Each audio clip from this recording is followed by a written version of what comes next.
Good afternoon, everyone, and welcome to Campus Literature Week. I'm Nick Nunes, an MFA student, and it is my pleasure today to introduce a good friend of mine, Jasmine Sealy. She's a Barbadian Canadian writer. She's a graduate of the MFA program at UBC of School of Creative Writing, where she won the 2020 UBC HarperCollins Canada Best New Fiction Prize. Her short fiction has been included in Best Canadian Stories and the Journey Prize Anthology. Her debut novel, The Island of Forgetting, was published in 2022 and it won the Amazon Canada First Novel Award. Please welcome Jasmine Sealy. Thank you for having me. I'm so happy to be here. I think we decided I'm going to start by reading a little bit from the book, and then we'll do some questions. So this is the novel, The Island of Forgetting. I'm going to just read right from the very, very beginning, which is the prologue, which is set in 1962. And our narrator is Iapetus. So this is prologue, Iapetus, 1962. Most days I don't exist. I've always been good at hiding, at finding the shadowy places where I can go to be forgotten. When I was a little boy, I could slither through burglar bars like a greased cat, fold myself into cupboards, alone in the dark for hours, only the dust to play with. Anybody who grows up a target learns from young how to make themselves as small as possible. Though maybe that's just bullshit. Look at my brother. He took the most hits of all, and it's as if he sucked them in like hot air, expanding. Now he's larger than life, a big man in a big house.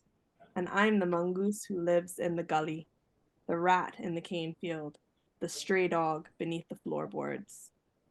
Cronus, my brother, tells me to forget. That's what I'm trying to do. And some days I can. Some days I feel like I done walked this whole island top to bottom.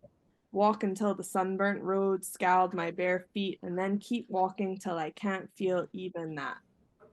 Walk past chapel houses painted pretty pastel, eaves dripping pride like icing on a cake. Walk past brick houses with swimming pools, past schools and farms and churches. Walk through the center of the island where you can't see an arm's length in front of you for all the cane.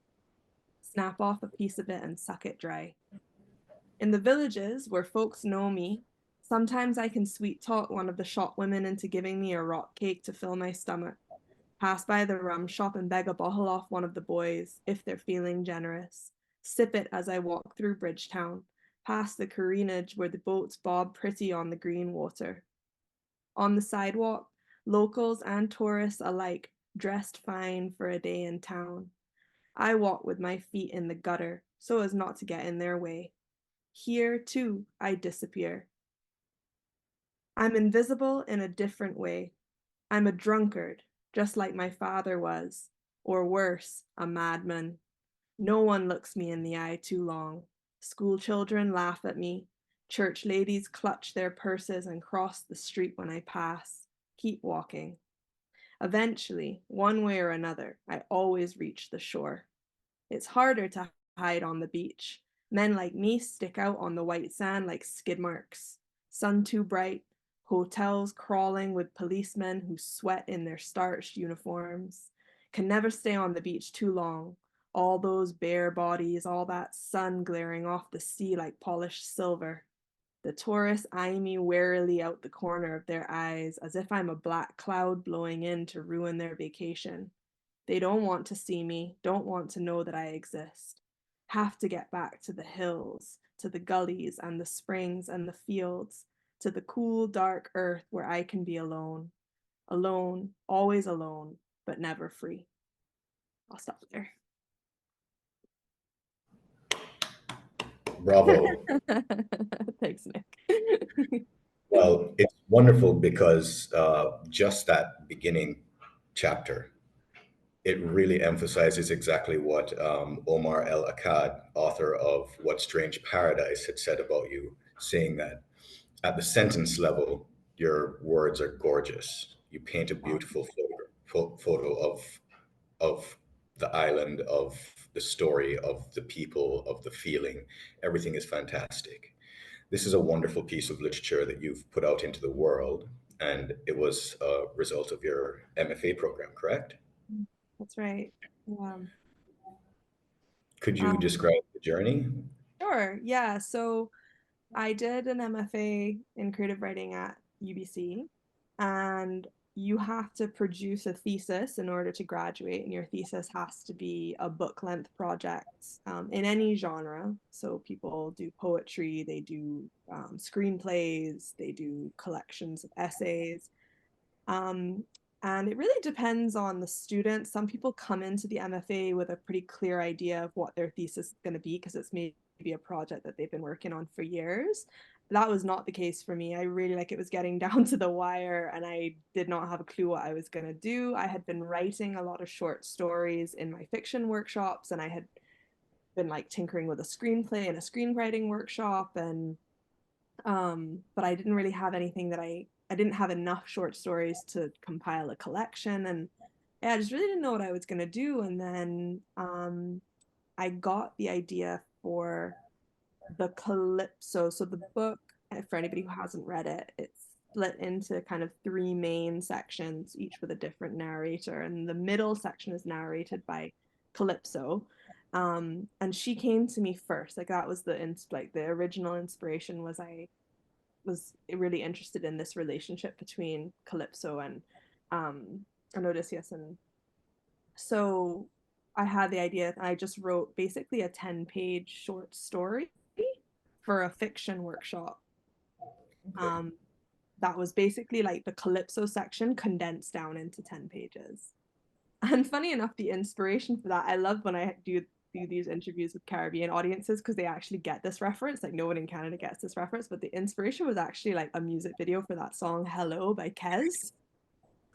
So in the music video for that song, like there's this like it's basically this white man and he's I guess a tourist and the idea is that he goes to a rum shop and he like takes a shot of rum and then he disappears into essentially like a portal and he like on the other side it's like a carnival bacchanal vibe and there's this kind of temptress who lures him through this party environment and at the end of the music video he wakes up and he's like oh my god like what the hell even happened to me. So I think that Kez or whoever did that music video has some Greek mythology like knowledge because I'm pretty sure that was Calypso inspired too. And so I remember watching that and I remember thinking, is this like is that the play on words like Calypso? I was curious about the etymology of Calypso in the Greek mythology and Calypso music. I was curious if there was like a common etymology there. There isn't. It's just a coincidence. But anyway, that Calypso, like that just kind of sparked, the way something just digs its way into your brain. And I just couldn't stop thinking about this idea of Calypso and what that would look like in a modern retelling.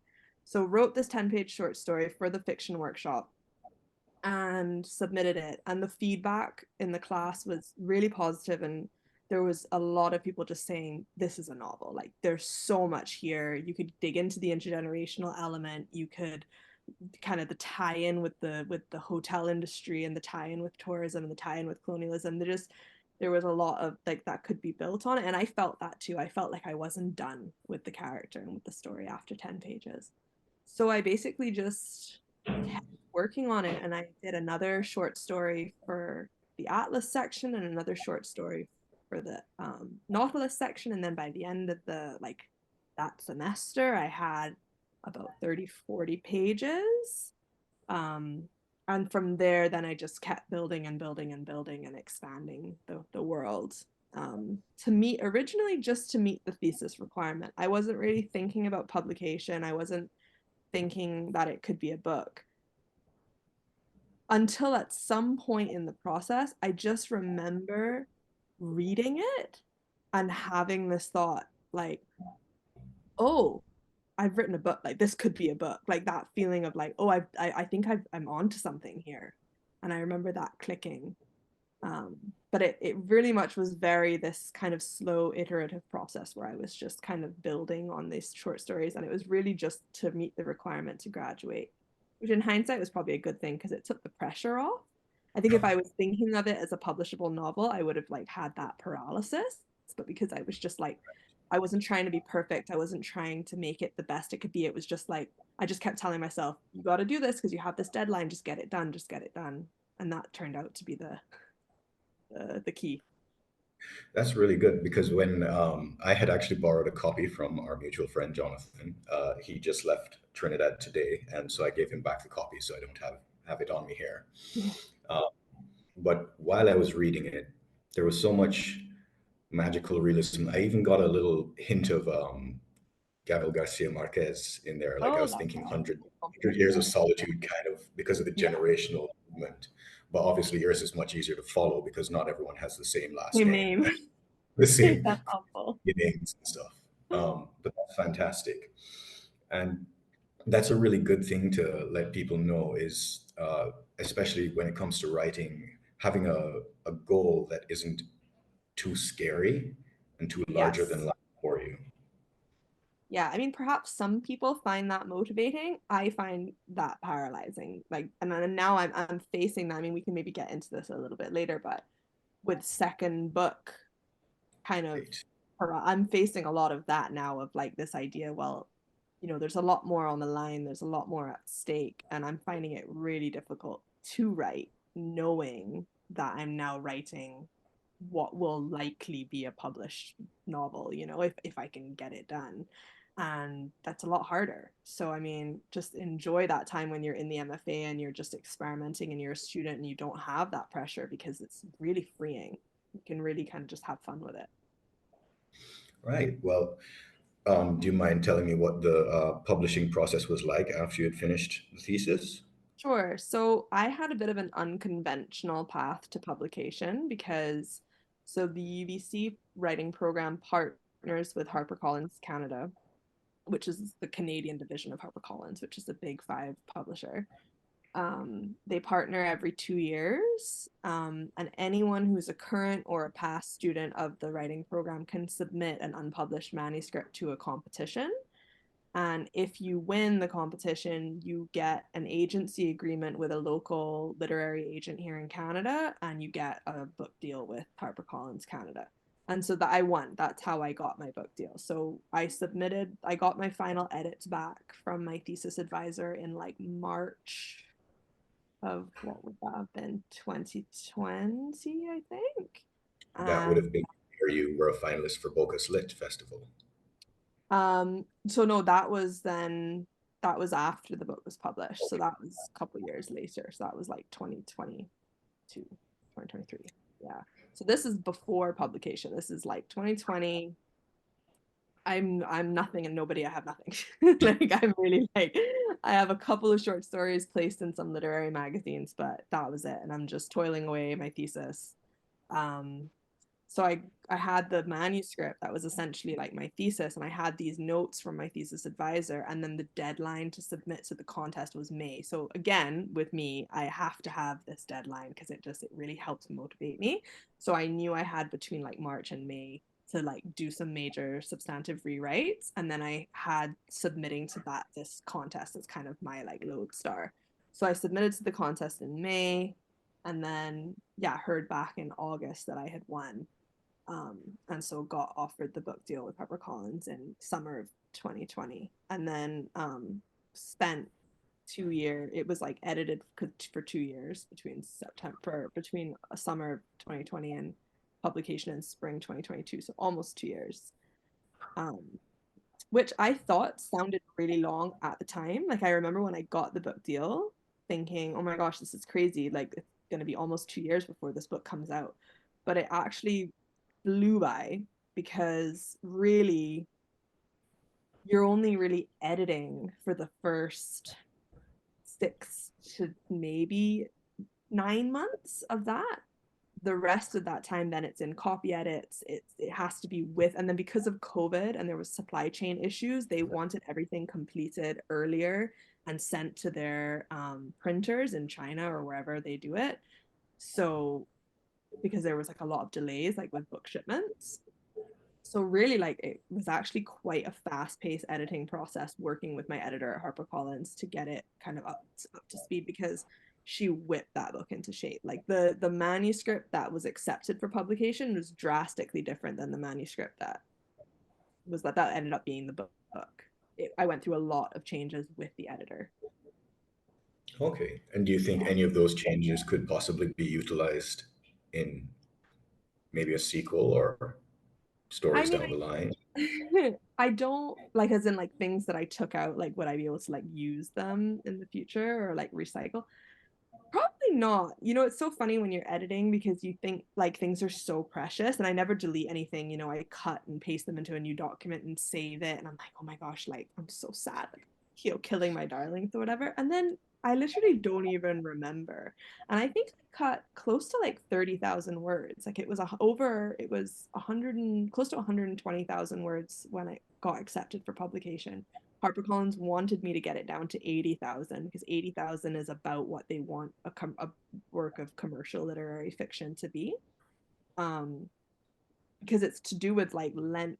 If it gets any much too long, then they have to up the price of the book, Right. and it doesn't sell as well. So they Okay. want me to get it down to 80. I think I got it down to like 90 something. So I really like did a number on it, really condensed, combined some sections, like some scenes that were serving kind of the same purpose and could easily be kind of contained in one. Um, Also, a big change that we did was because of the disjointed nature of the structure, like three different or four technically different narrators, if you count the prologue and the epilogue, um, each one taking place within its own contained timeline. The editor really called me out on it and she was like, this is not a novel, this is three short stories. And I was like, Mhm. oh, don't tell me that, you know, like I was like, oh no. But she was right, and so I had to work at threading those sections together and creating a through line and an arc, you know, with like a beginning, middle, and end to the overall book structure. And so there were really big changes. I mean, I don't want to like spoil it for anybody watching this who hasn't read it, but there's how the book ends, like the kind of big reveal that didn't exist before like this draft. Like it was like that character just disappeared and was kind of never seen or heard from again. And my editor at HarperCollins was like, you can't do that. You can't just have a character disappear off the face of the earth without any explanation if he's alive or dead or what. So yeah, that was probably, if I think about the most surprising part of the publishing process, was how extensive the edits were. And I don't know if this is the case for everyone, but for me, I think I thought beforehand you get your book deal, you know, you maybe do a few little edits here and there, but that's it. But actually, the editing process was really, really substantive with my editor. Wow. And just to switch gears a little bit from the publishing, you've spoken before in previous interviews that I've watched with you about the love you had for the names of the characters. Yes. You specifically chose the Titans of Greek myth Yeah. um, to relate to Caribbean myth making. And Yeah. I wanted to ask how you feel about creating myth in the Caribbean. Yeah. So, yeah, I was very attached to, So we were speaking about the actual relationship between Calypso and the characters that you were crafting and the characters from your research. yeah, Would you like to jump back into that? for sure. So, I was saying that I wasn't particularly interested in mythology as a concept or about Caribbean myth making in and of itself. That wasn't a genre that necessarily fascinated me. There was just something in particular about like these characters and this story and the parallels that I could see, that I could imagine in the present day. There was also something in particular about Calypso's story in the Odyssey. It's only 7 pages per section, Right. but she very much looms large in the creative imagination. When we think about the Odyssey, we think about, oh yes, like Odysseus and Calypso, but really he's only, even though he's on that island with her for I think 7 years, it's only a few pages in the book that it actually takes place. And so I was really fascinated by what we don't know about her, by her by her silence. And that really spoke to me. Kind of, the parallels. I was inspired a lot by Jean Rhys, Wide Sargasso Sea, which is like a retelling, obviously, of Jane Eyre from the mad woman in the attic's perspective. And I love stories like that kind of give voice to the voiceless.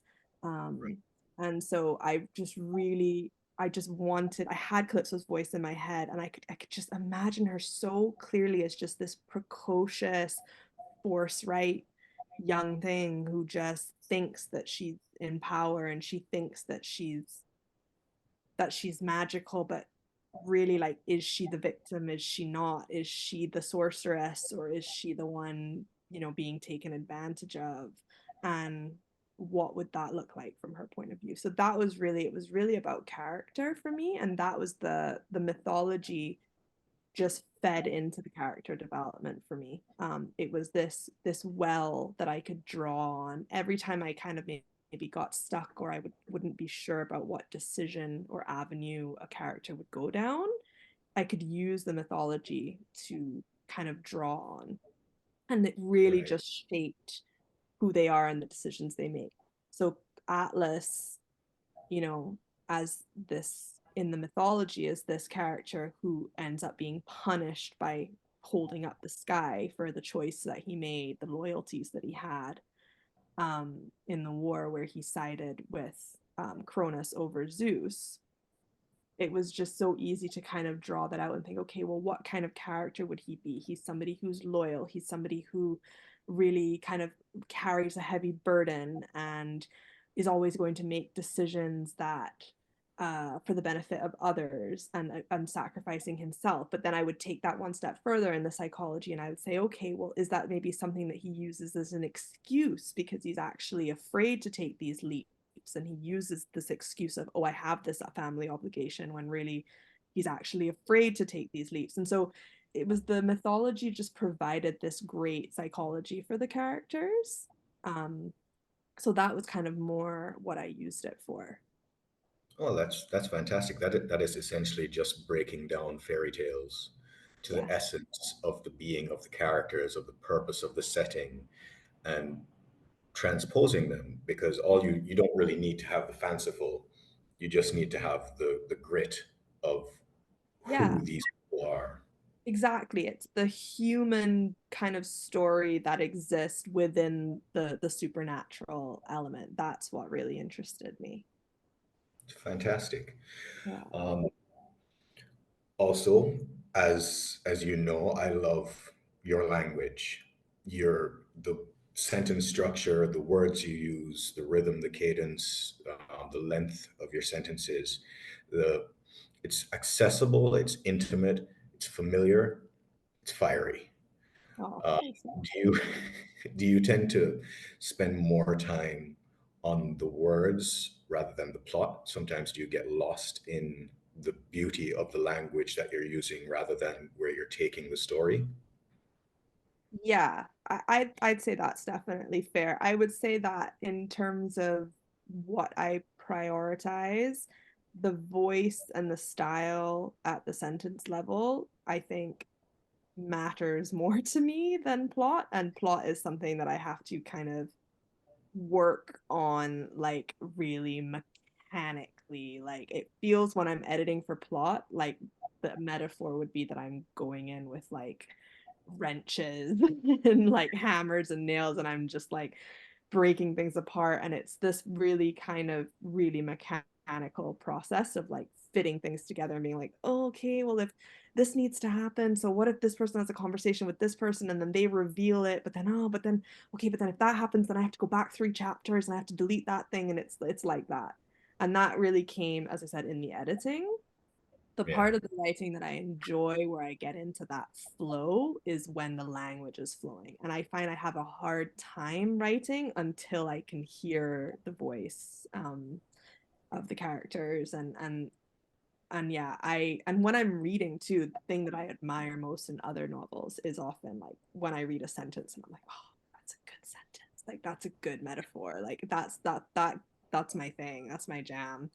Um, So I don't overwrite though, I would say. I'm not very florid in my language. I don't tend to like describe and go on and on and on, but I will sit and type and delete and type and delete and type and delete the same sentence 20 times because I haven't found the metaphor yet, or it hasn't expressed exactly what I want it to express. So I'm very particular. So in when I was talking earlier about the publishing process and the editing process, I would say we had to do a lot of work on structure, a lot of work on plot. We didn't really have to do a lot of work on language. And that was something my editor said right off the bat. She was like, this is very clean. This is like the writing stylistically doesn't really need a lot of work. And like, it didn't really need well, it needed a strong copy edit because I had commas sprinkled like confetti. Like my punctuation made no sense, but in terms of just the language, like that was strong, but I really struggled with plotting. But yeah, no, I appreciate that. And coming from a poet, like it's an extra big compliment. Well, Yeah. I've always appreciated your use of words, your use of language, and I also have that same critique for myself that I need to work on.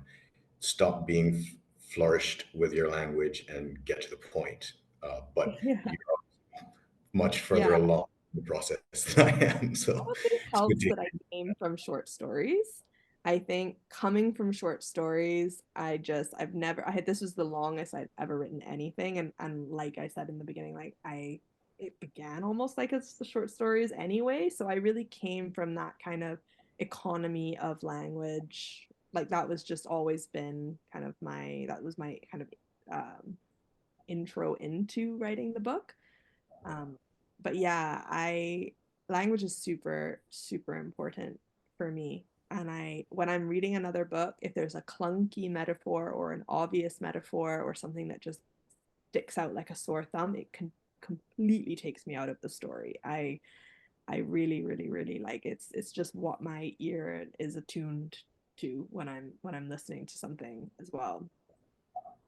Wonderful. Yeah. Well, I was going to ask you about what would be the most uh, important aspect of any literary journey, but I gather from what we've spoken about, it's editing.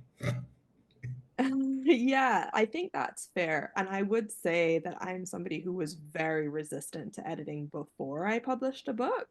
My short stories, I would often write them and then fire them off immediately to literary magazines the next day, and then be shocked when they would get rejected, and then reread it months later and be like, oh, well, this was desperately in need of edits, but I was just so resistant to editing. Um, I'm now a believer. I've been converted from having gone through the publishing process just because I've seen what a really amazing editor can do. Um, I still don't love it. It's still like pulling teeth, you know. I remember just I would do some edits and my editor would come back to me and her note would basically just be like, more. Like you're still not doing what I've asked you to do. I'd be like, yes, I am. I did what you told me to do. And she'd be like, no, you haven't. Like, go back to it, do it again. It was such a struggle. But now I'm an absolute believer. Like it's so important. Um, but in terms of the most important part of the literary journey, yeah, I would say editing is definitely super important. But I would also say that the big thing for me, and we touched on this a little bit earlier, is not being your own worst enemy and not letting kind of perfect be the enemy of the good, or not letting perfect be the enemy of the good enough. I do think when you're writing, especially a really long, like a long piece of work, poem can be, you can sit down in one afternoon and write the perfect poem. You can sit down in one afternoon and write, you know, oh, I think you might have frozen. Oh, you're still there. Okay. Um, Oh, you can sit down. I was saying you can sit down in one afternoon, you can write the perfect poem. You can sit down in one afternoon and write a near perfect short story. You just can't do that with a novel. You just can't. So there's going to be days where you're just writing to get from A to B, and it's awful, and it's coming out and it just feels like, you know, when you turn on the tap and there's the brown water and you're just like, "Oh my God, just clear so that I can get to the good stuff." And you have to just be okay with that and just write your way through that and not let that make you put your laptop down and walk away.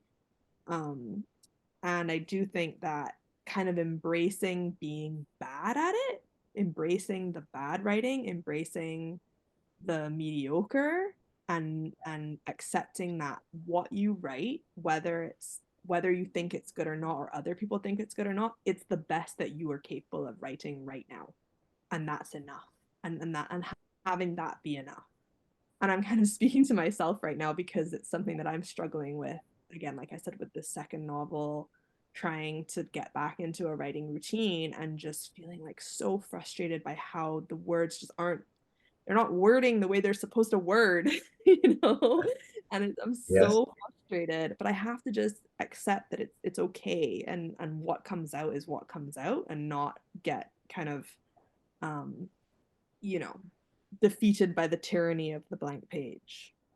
Yes. I think that's one of the things that scared me the most when I watched an interview with Stephen King, and he said that he actually writes 6 pages a day.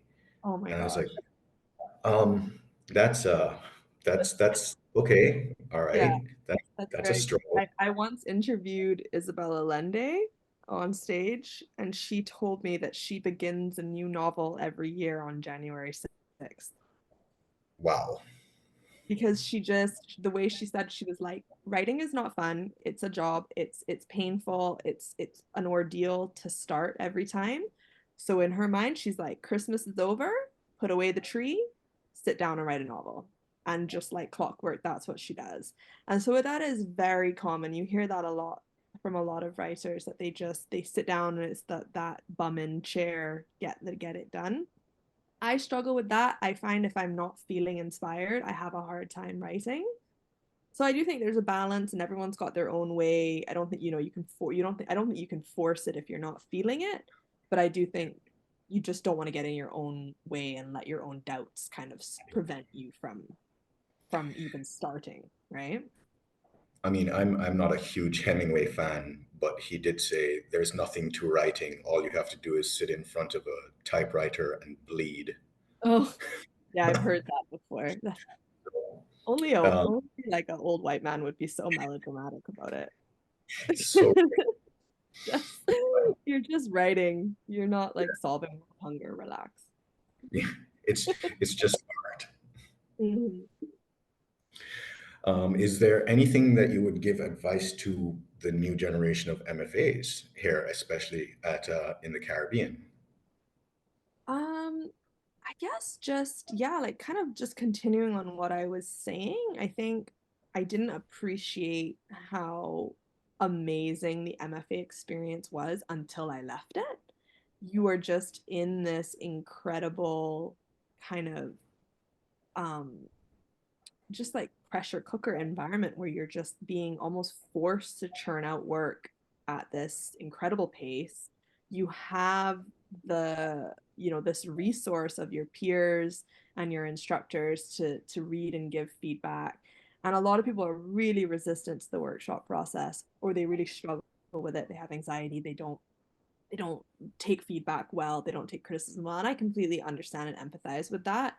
But I just it my advice would be just to kind of get over it, because it's so valuable. And once you're out in the wilds and you're on your own, writing can be so lonely and it can be so isolating, and when you're writing in kind of just this echo chamber by yourself, and you don't have that feedback, and you don't have the deadlines and the structure and just that motivation all the time.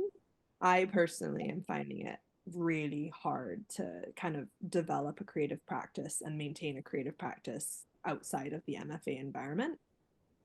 So I would say just like really embrace that, experiment, be weird, write. I wrote a screenplay, I wrote a draft of a YA novel, things that are never going to see the light of day, but they feed you, right? Like you're exercising all those different writing muscles, and everything, it's all going into just like one big melting pot in your brain, and it's all work, it's all exercise, it's all kind of contributing to what ultimately will be your publishable piece of work. um I think there's no such thing as wasted time when you're creating. Like, I think everything you read, every piece of music that you listen to, every interesting conversation that you have with your classmates or your instructors, every failed story, poem, whatever it is, none of it is a waste. It is all like creation and it's all beneficial. Thank you very much, Jasmine. It's been a pleasure talking with you, and your advice has been wonderful, especially for a current student of an MFA program. I would just like to tell everyone to pick up a copy of The Island of Forgetting by Jasmine Sealy, and to ask if you would like to say anything further on what you're working on and what we're all doing for 2024.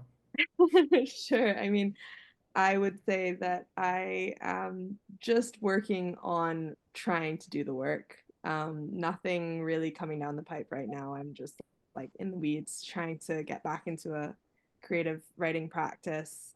Um, and yeah, I would love for everyone to go pick up a copy. It's this is the Canadian edition. It's also available in the UK edition, which is like a hardcover if that's your jam. And the audiobook is fantastic as well, narrated by a Bajan.